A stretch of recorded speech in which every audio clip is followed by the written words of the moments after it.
Labas, Gelminė. Labas.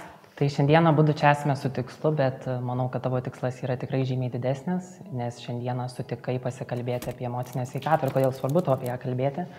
Ir man atrodo, kad kartu buvimu čia tu kvieti ir visuomenę prisidėti prie labdaros depresijos gydymo fondo Nebenoriu gyventi. Tad aš noriu tave trumpai pristatyti. Esi žinoma Lietuvos kino bei teatro aktorė, suvaidinusi ir įkūnijusi ne vieną vaidmenį ir personažą, su kuriais aš manau, kad žmogus tikrai gali rasti ir kartu ypatingą ryšį ir atrasti save ar pažinti save.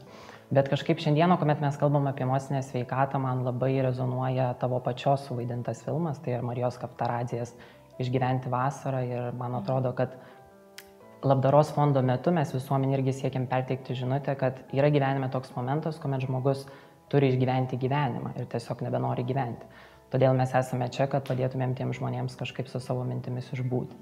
Tai gal mano pirmasis klausimas to būtų toksai, ką tau pačiai reiškia išgyventi gyvenimą ir kokios emocijos tave aplanko? Man iš tikrųjų, kadangi paminėjai čia tą filmą Išgyventi vasarą, tai man jis asmeniškai irgi yra ir labai brangus ir atrodo labai svarbus, kad kalba apie tokius dalykus, ir aš asmeniškai pati esu susidūrus ir žinau, ką reiškia išgyventi vasarą. Taip. Ir tiesioginė, ir perkeltinė prasme, ir ligoninės prasme, ir visom kitom prasmėm. Tai ir tas išgyventi gyvenimą. Man atrodo, pagrindinis dalykas, apie ką labai svarbu visiems suprasti, kad nepasakysiu aš tiksliai tų statistikų, bet tikrai žinau, kad absoliučiai kiekvienas žmogus, jeigu ne pats gyvenime susiduria su kažkokiom psichiniam lygom, emociniam lygom ir bėdom, tai bent jau jo artimiausių žmonių rate bus bent vienas žmogus, kuris su tuo susiduria. Ir tai yra džiauriai dideli skaičiai ir jau seniai, aišku, laikas nustoti, slėpti tai po kažkokiom, nežinau, ten 9 užraktais ir čia būtų kažkas labai baisaus, gėdingo. Čia yra, ta prasme, mes turim rūpinti savo emocinę sveikatą lygiai taip pat, jeigu ne dar daugiau kaip fizinė sveikata.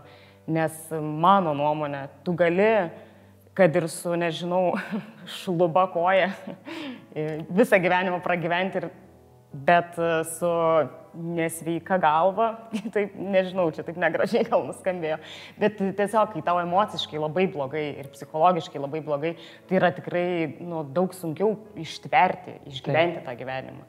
Taip. O kodėl svarbu kalbėti apie išgyvenimą?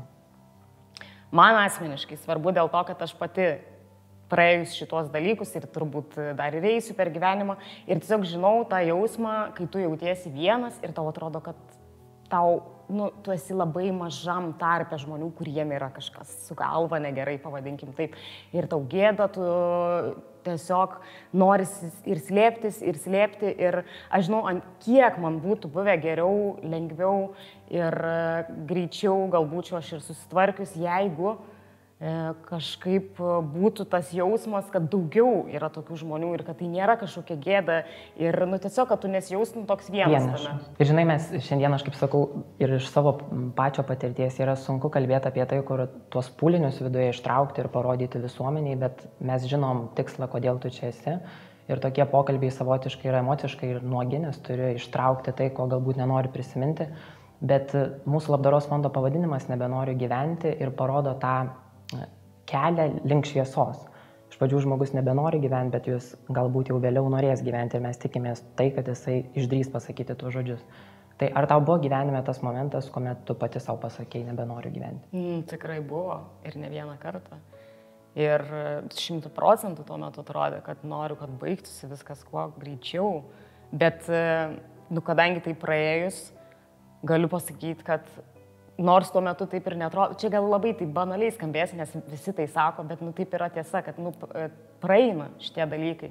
Ir dabar aš kai žiūriu atgal ir tokį gyvenimą, kokį gyvenu, dažnai būna tokių momentų, kur galvoju, eina savo, jeigu būtų tada viskas užsibaigę, kiek aš daug būčiau praleidus ir kiek daug dar laukia gerų dalykų manęs ateityje, tikiuosi.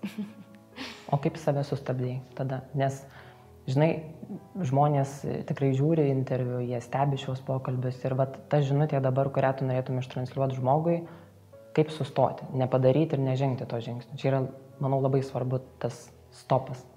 Mane, aišku, visų pirma, ta mintis apie artimuosius ir ką jiem reikėtų išgyventi stabdė pagrinde, bet tikiu, kad yra žmonių, kurie ten neturi artimųjų arba jiems atrodo tuo metu, kad jie ten yra našta ir kad visiems būtų lengviau, jeigu nebebūtų tos naštos ir taip toliau, tai nėra tiesa. Ir tiesiog aš manau, kad iš vis visi nori gyventi. Nėra, kad tu nenori gyventi, tu nori tiesiog, kad ta kančia pasibaigtų, kad tu to nejaustum tos kančios. Tai tiesiog žinoti, kad ir tikėti, kad ateis tas momentas, kai nebebus tos kančios. Ir kad tikrai ateis ta diena, jeigu tu išbūsi, man dėl to ir patiko šita pagrindinė žinutė išbūti. Jeigu tu išbūsi, ateis momentas, kai tu žiūrėsi atgal ir sakysi, ačiū Dievui, kad aš galiu dabar patirti tai, ką patiriu, patirti gyvenimą, būti jame 100% pilna koja, ačiū Dievui, kad tada aš nepriėmiau tokio sprendimo. Nes, gali būti, kad, žinai, nieks nežino, ką tu išgyveni paskutinę sekundę. Čia baisu gal apie tai kalbėti, bet net kur ten, žinai, galvoji iššokti, ten, žinai, iš kažkelinto aukšto ir tu nežinai, kas įvyksta paskutinę sekundę, milisekundę, kai jau nebėra to kelio atgal, gal tu suprasi, kad nereikėjo. Pakalbėkime apie bipolinio sutrikimo diagnozę, pati ją turi ir tai yra liga, kuri susideda iš tokių dviejų labai skirtingų, bet ryškių epizodų, tai yra manijos ir depresijos. Taip. Tai nežinau, pataisysi mane, jeigu aš blogai informuosiu, bet manijos epizodas tai yra tuomet, kai žmogus jaučia kažkokią didybę gyvenimui, jisai neprognozuoja savo veiksmų, jisai gali priimti kažkokius drastiškus sprendimus. O depresijos epizodas yra visiškai skirtingas, kuomet tu krenti žemyn ir tu nežinai, kas tam vyksta, tu pameti save, galbūt ir galvoji apie tą nebenorą gyventi. Bet kaip tu pati iliustruotum mus stebinčius žiūrovus, kas yra bipolinis sutrikimas? Ar tie epizodai iš tikrųjų yra tokie skirtingi? Jo, tai jie dėl to jis ir yra bipolis, ta prasme, kur nuo visiškos duobės tu kyli į viršų ir pagrindinis dalykas gyvenime, jeigu turi šitą išlaikyti tiesiog tą balansą, tą stabilią liniją, nes kuo tu žemiau krisi, tiksliau gal geriau, kuo tu aukščiau kilsi, tuo tu žemiau krisi. Tai man asmeniškai buvusi tik tai viena ta manijos, pavadinkim, fazė, kai aš nežinojau, kas man yra. Taip. Ir tik tada, jeigu tai vyksta, tu gali galutinai diagnozuoti tai ir tada jau atitinkamas gydymas, taip toliau tu žinai, kaip tau tvarkytis gyvenime. Tai ir sakau, tai aišku, kad vienu metu būna tikrai labai smagu būti toj būsenai, nes tai eina viskas, ir euforija, ir energija didžiulė, ir toks pasitikėjimas savimi, ir atrodo, tau neįmiegot nereikia, tu tiek gali dirbti ir tau tikrai gerai sekasi, ir aplinkiniai atrodo, nežinau, tuo metu gal nebūni visiškai adekvatus, bet tau pačiam atrodo, kad tave visi žiauriai mėgsta, ten palaiko ir taip toliau ir panašiai. Ta prasme, tu pastebi tai, kas netikra gali būti? Gali tai būti ir netikra, bet dažnai ta riba yra ne visiškai aiški. Taip. Čia apskritai, man atrodo, tas pasitikėjimas savim yra toks dalykas, kad tu niekada 100% nežinosi.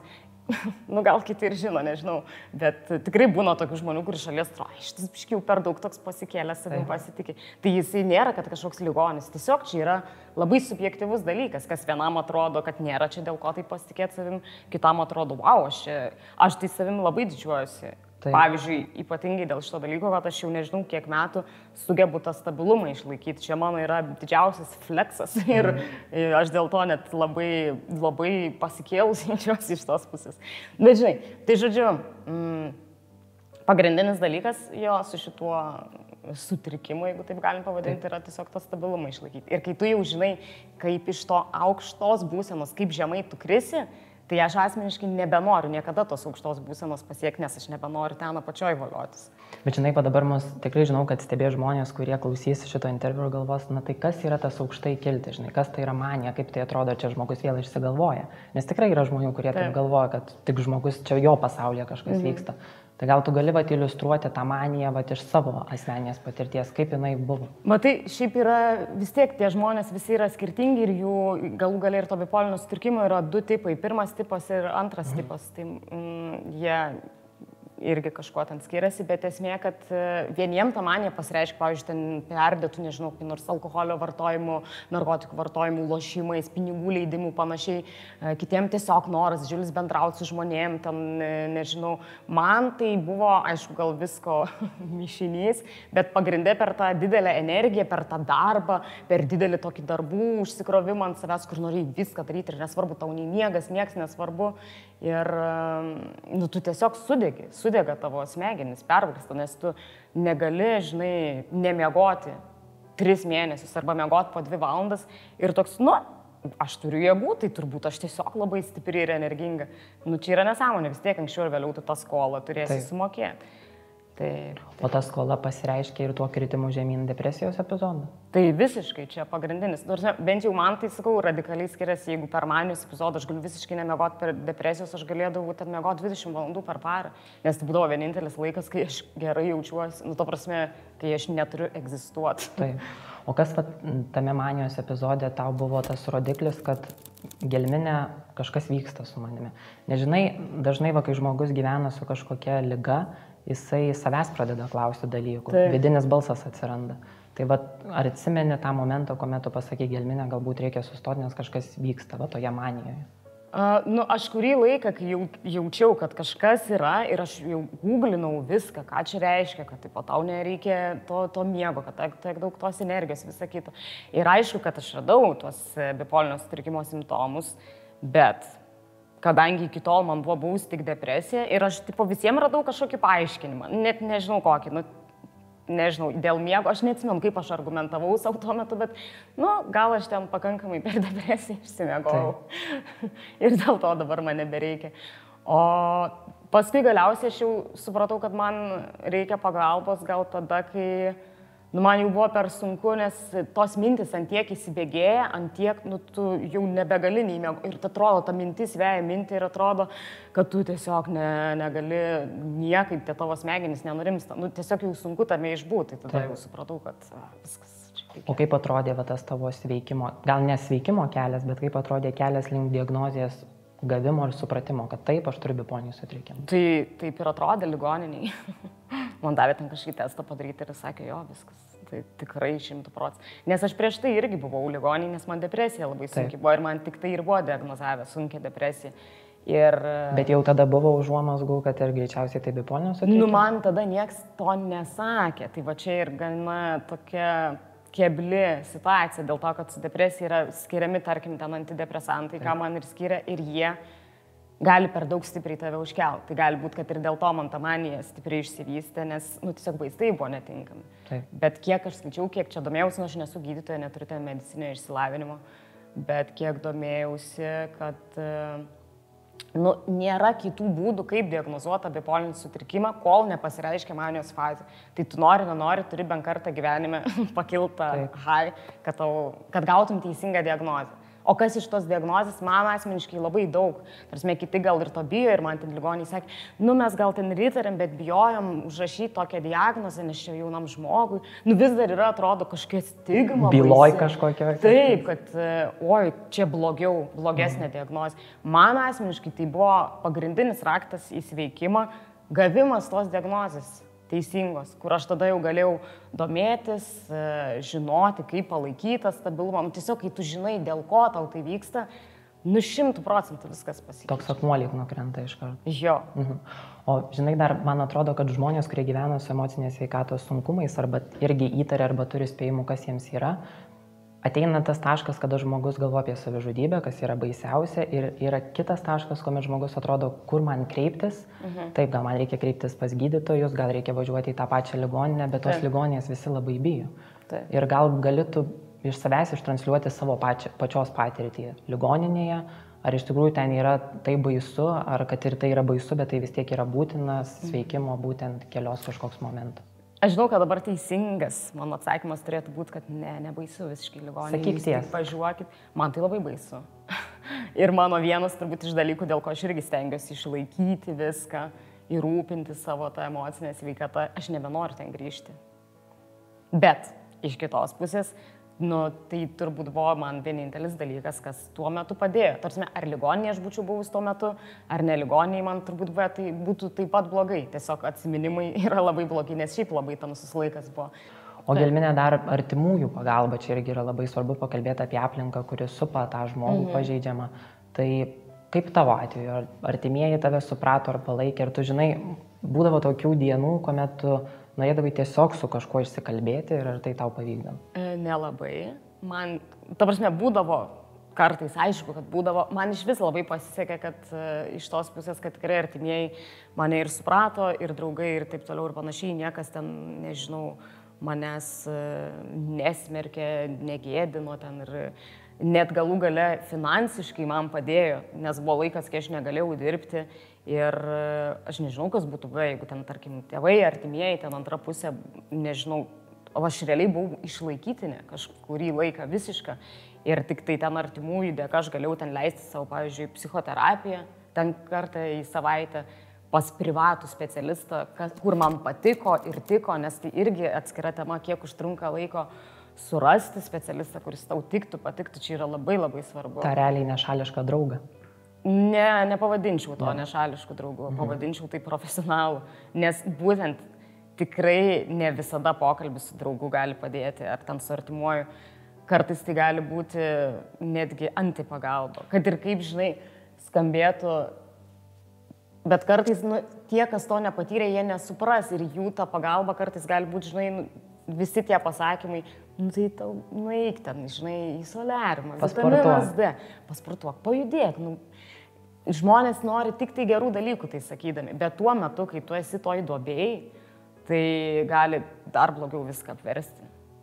Tai aš manau, kad profesionali pagalba yra labai būtina ir dėl to labai sveikintina iš viso, kad tai ką jūs darote, nes tikrai yra žmonių, kuriem ne taip pasisekė, kaip man, tarkim, tuo metu, jeigu galim vadinti tai pasisekimu, bet, kad aš turėjau tą prabangą sirgti, gydytis, profesionalios pagalbos sulaukti, o yra žmonių tikrai, kurie negali savo galų galę finansiškai to leisti.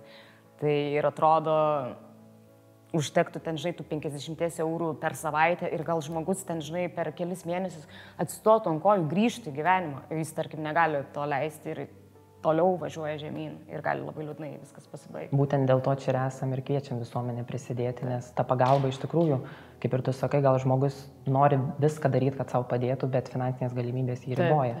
Tai visuomenės pagalba čia labai gelbsti ir patį žmogų norėti gyventi. Tai Gelmine, aš šiaip tikiu, kad kalbant dar apie bipolinį sutrikimą, kad žmonės, kurie dar nežino, kad jiems bus diagnozuotas bipolinis sutrikimas ir tie bangavimai, apie kuriuos mes šiandieną abudu kalbėjom, tarp manijos ir depresijos epizodų žmogų iš tikrųjų išsekina. Ir jisai pradeda kaltinti save, nes kas didžiausias kaltininkas, dažniausiai mes į save atsikreipiam dėmesį dėl kalties kažkokio jausmo. Bet dabar, kuomet jau praėjo tas didelis laiko tarpas, tas nuotolis, kuomet tu išgirdai diagnozę, aš manau, kad tam tikri gyvenime dalykai yra kartu siunčiami su tikslu mums į gyvenimą. Tai kokį tu dabar tikslą savo patys išsikėlus kelyje su diagnoze, savo ar galbūt visuomeniai, apie tai, kad ir kalbi šiandieną, čia koks tavo tikslas kaip žmogaus?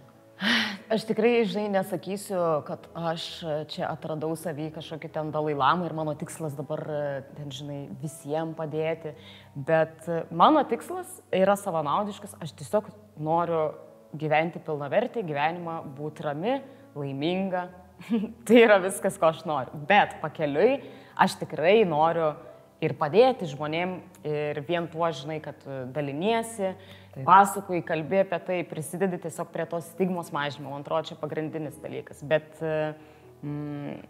tai taip, numeris 1, aš noriu tiesiog būti laiminga ir gyventi gyvenimą. Bet taip, šalia to norisi padėti, kiek galiu padėti tiem žmonėm, kuriem tos pagalbos reikia. Ir tu tikrai padedi jau būdama čia. Tai, Gelmine, dar tuomet trumpai prieš pabaigiant jau mūsų pokalbį noriu pakalbėti apie tą lygiavimąsi į kitus.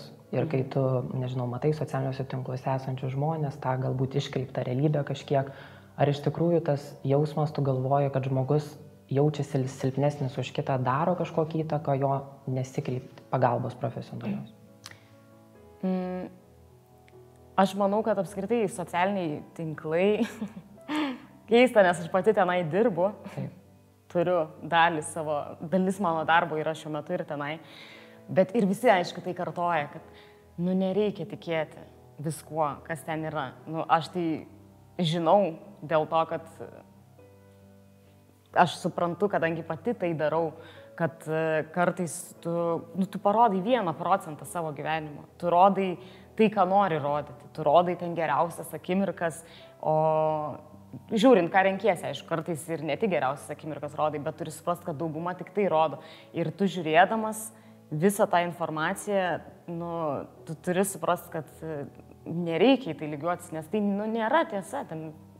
Aišku, kad tai yra tikra, bet yra tik tai 1% tos tikrovės. 99% visų žmonių yra irgi tiesiog darbas, nežinau, ir blogos emocijos ir taip toliau ir panašiai. O tai, kas ten yra rodoma, tikrai nėra 100%, taip niekas negyvena, kaip rodo. Nu, čia, aišku, nenoriu absoliutinti, gal kažkas ir gyvena, bet tai yra labai labai mažas procentas. Ir apskritai, man atrodo, tas lygiavimas su kitais žmonėm yra kenksmingas dalykas. Visi tą žino, bet tą lengva pamiršti. Tai tiesiog visada reikia turėti kažkur galvos kamputį tą dalyką, tą mintį, žinai, kad tai, ką mes ten matome, tai nėra visiškai to žmogaus realybė ir tikrovė ir nereikia į tai lygiuotis.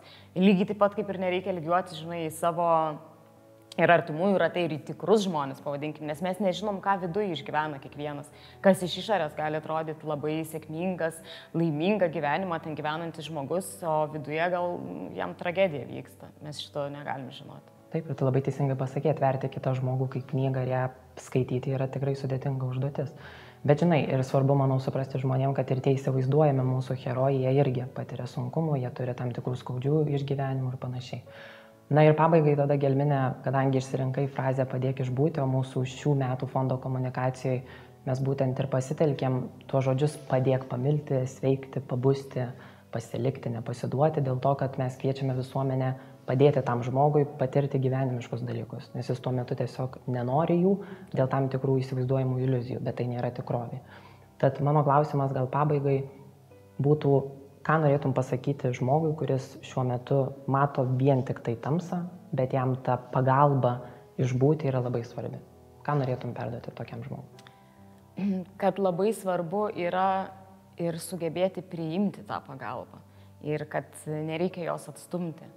Ir kad vėlgi pasikartosiu, aš pati iš tos tamsos atėjus, kad tu ateisi į tą šviesą vienu metu. Tiesiog reikia tuo tikėti ir viskas. Tikėti, priimti pagalbą, aišku, ir aktyviai pačiam bandyti ir savo padėti. Negali tik tai užsidaręs laukti, kol viskas tiesiog vieną dieną paims ir pasikeis. Bet ir per daug savęs nespausti, jeigu tuo metu neturi nei jėgų, nei energijos kažką daryti, bet būtent tai, kad tu išbūni, jau yra labai daug. Tai ačiū, Gelmine, kad esi, ačiū, kad savo buvimu iš tikrųjų parodai ir manau šio pokalbiu, kad iš tamsos į šviesą tikrai galima nueiti, reikia to norėti, o artimųjų pagalba ir visuomenės pagalba yra beproto svarbi. Tad mes tik dar kartą galim su tavim pakviesti prisidėti visuomenę prie fondo Nebenoriu gyventi. Tai trumpuoju numeriu 1402 auka būtų 3 eurai arba didesnė auka galite skirti www.skirtingospalvos.lt. Tai ačiū, Gelmine, tau dar kartą. Ačiū tau. Ačiū.